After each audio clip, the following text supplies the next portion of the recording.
Hello everybody, this is Brad from Johnson Small Engines. We have here what I call a snow blower.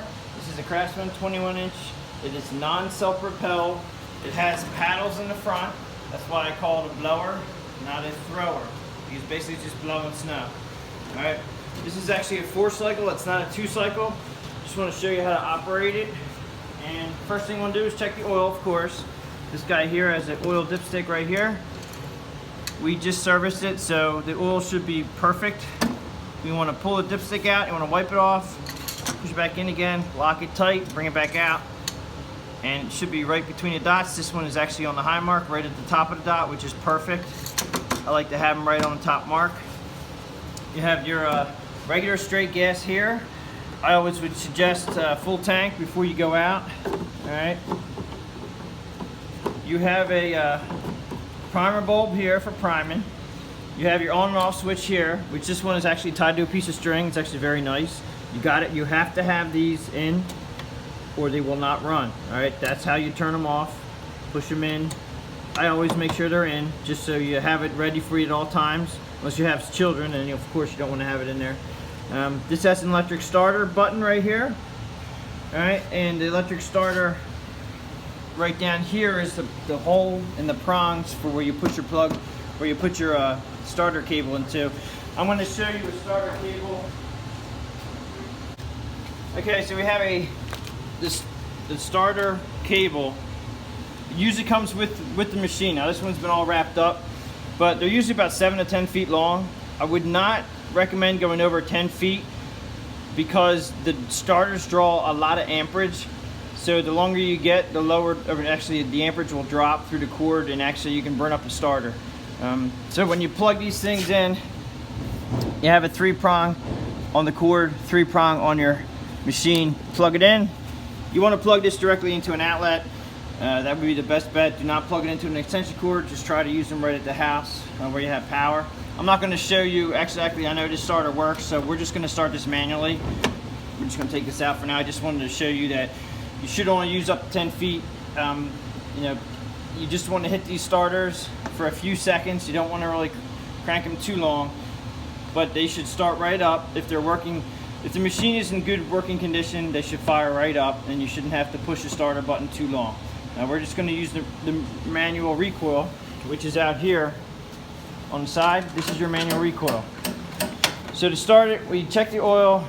We have a full tank of gas. We have the switch in. You have your primer bulb here. Underneath the machine, this also has a choke. And I do this for my customers so they know which way the choke goes on. So I put off and on. This one here doesn't really have anywhere you can see which way is on, except for maybe an arrow sometimes in here. So put the choke all the way on.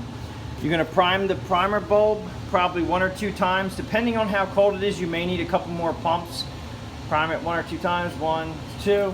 Come up to the pull assembly here, give it a pull.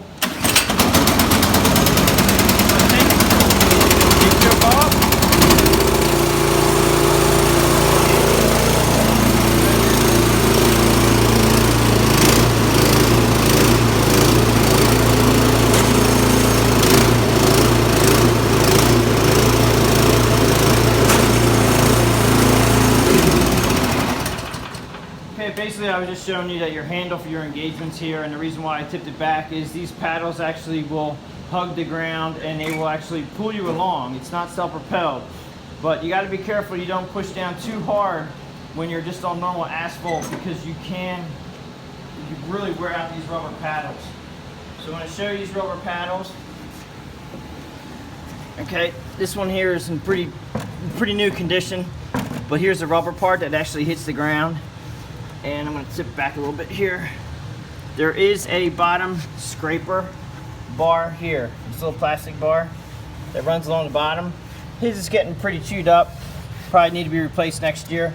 But that's something simple that you can replace and not have to worry about replacing the paddles. So this is going to have to be done in the next year or 2, depending on how much snow we get.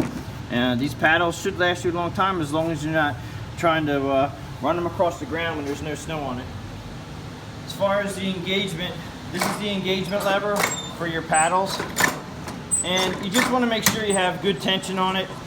If you feel that there's not good tension on it, that means that you have to adjust your cable, which is another video, but that would be down underneath. But as far as engaging it, that's all you have to do with this. Then you have your left and right for your chute. That's this arm here, this handle here, and you do have to push the button in. So when you push the button in right here, then it'll allow you to go left and right. And when you let it go of the button, it will lock into that position. So that'll give you your direction, which way the snow comes out. And then you just manually up or down for the flow coming out. And you have a handle on the side here that you can actually tighten up when you're ready to keep it at one position.